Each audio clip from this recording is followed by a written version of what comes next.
உள்ளூராட்சி மாகாண சபை நிர்வாகம் பொறுப்பு வாய்ந்த அமைச்சருடைய நிதி விவகாரத்திலே சில விஷயங்களை பேசுவதற்கான சந்தர்ப்பம் கிடைத்திருக்கின்றது. விசேஷமாக அரசியல் இயந்திரம் என்பது வேறு, அரசாங்க இயந்திரம் என்பது வேறு. இந்த அரசாங்க இயந்திரத்திலே ஆரம்ப கட்டமாக இருக்கின்றது கிராம சேவக முதல் ஏஜிஏ, அதே போல் ஜிஏ, அதே போல் அரசாங்கத்தினுடைய பாராளுமன்றம், அதே போல் ஜனாதிபதி வரைக்கும் இந்த கிராம சேவகருடைய அத்தியாவசியம் மிக முக்கியமாக இருக்கின்றது. ஆகவே அந்த கிராம சேவக என்ற அத்தியாவசியமான விஷயங்களை நாங்கள் இன்று இந்த சபையிலே இந்த பொது நிர்வாக உள்ளூராட்சி அமைச்சின் கீழே இருக்கின்றவர்களுக்கு எடுத்து கூறுவதற்கான முயற்சிகளை நாங்கள் எடுக்கின்றோம்.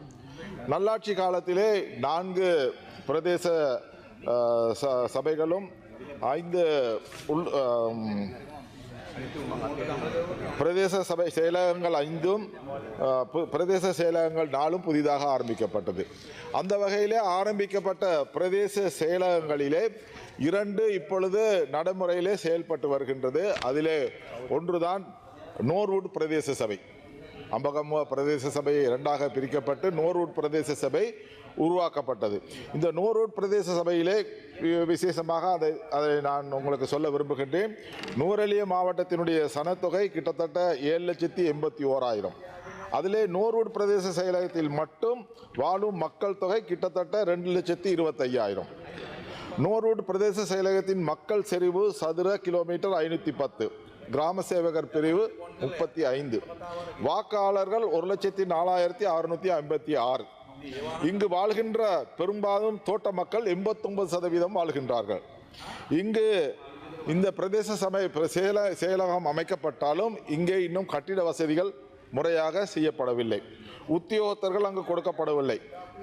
தேவைப்படுகின்ற உத்தியோகத்தர் கிட்டத்தட்ட 80. ஆனால் இருக்கின்ற உத்தியோகத்தர்கள் 35. அப்போ எப்படி அந்த காரியாலயம் நடைபெறும்? இதை அமைச்சர் அவர்கள் கருத்திலே கொள்ள வேண்டும் என்பதை நான் சொல்லிக்கொள்ள விரும்புகின்றேன். அதே போல இது கடந்த காலங்களிலே பாராளுமன்றத்திலும் பேசப்பட்ட விஷயம், நூரெலிய மாவட்ட அபிவிருத்தி குழுவிலும் பேசப்பட்ட விஷயங்கள். ஆனால் இதுவரைக்கும் இதற்கான தீர்வுகள் கிடைக்கவில்லை என்பதை நான் வருத்தத்துடன் இந்த நேரத்திலே தெரிவித்துக் கொள்ள விரும்புகின்றேன். அதே போல கிராம சேவகர் எல்லை பிரிப்பது அரசாங்க அபிவிருத்தி பணிகளும் என்ற விஷயத்தை நான் சொல்ல விரும்புகின்றேன்.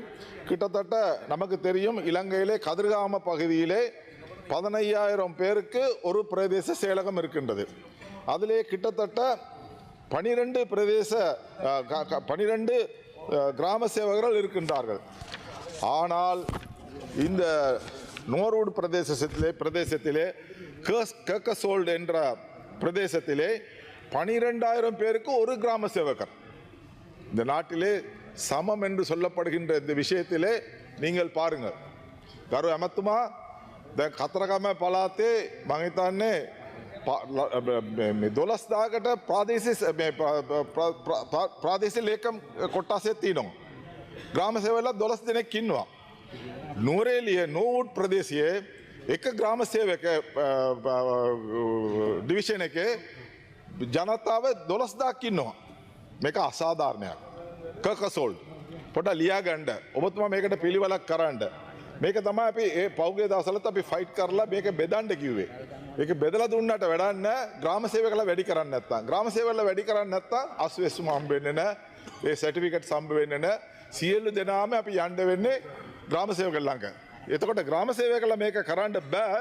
මොකද මේ 80ක් ඕන ග්‍රාම සේවක ඩිවිෂන් එකේ පළාත් එකේ අපිට තියෙන්නේ 35යි. ඉතින් කරුණා කරලා ඔබතුමා මේකට මෙදියත් වෙලා කරන්න කියලා අපි බලාපොරොත්තු වෙනවා. ඊළඟ තියෙන්නේ තලවාකල. තලවාකලේ දැන් අපි පහුගිය දවස්වල අපි බෙදලා දුන්නා. බෙදලා දුන්නට වැඩක් නැහැ. ඒකේ කොට්ටාසේ හරියට වැඩ කරන්න මේ බිල්ඩින්ග්ස් නෑ. එතන තියෙන්නේ ග්‍රාම සේවක ඩිවිෂන් 34යි තියෙන්නේ. එතන ජනතාව ඉන්න 1,04,656.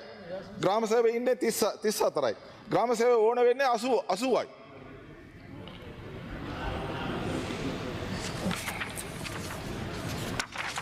அரசாங்கத் துறையிலே முகாமத்துவ உதவியாளர்கள் பங்கு மிகவும் அத்தியாவசியமானது. இவர்களுடைய சம்பளம் எம்என் 2 அளவு திட்டத்திலே கொடுக்கப்படுகின்றது. ஆகவே இவர்களுடைய சம்பளத்தை அதிகரிப்பதற்கான நடவடிக்கையும் எடுக்க வேண்டும் என்பதை நான் சொல்லிக்கொள்ள விரும்புகின்றேன். அதே போல இப்பொழுது அதிகமான பட்டதாரிகள் இந்த நாட்டிலே இருக்கின்றார்கள். இந்த பட்டதாரிகளை மேனேஜ்மெண்ட் அசிஸ்டண்டாக கொடுக்கலாம், கிராம சேவகர்களாக எடுக்கலாம். இவர்களுக்கு நியமனம் கொடுத்து எங்களுடைய தேவைகளை பூர்த்தி செய்வதற்கான நடவடிக்கை எடுக்கப்பட வேண்டும் என்பதை நான் தெரிவித்துக் கொள்ள விரும்புகின்றேன். அதே போல வளப்பனையிலே நாங்கள் நல்லாட்சி காலத்திலே 2 பிரதேச செயலகங்கள் எடுக்க வேண்டும் என்று நாங்கள் தீர்மானித்தோம். அதிலே ஒன்று வளப்பனை பகுதியிலே இருக்கின்ற ராகலையை மையப்படுத்தி பெரும்பாலும் தோட்டப்பகுதி இருக்கின்ற அந்த பகுதிக்கு ஒரு பிரதேச செயலகம் கொடுக்க வேண்டும் என்று நாங்கள்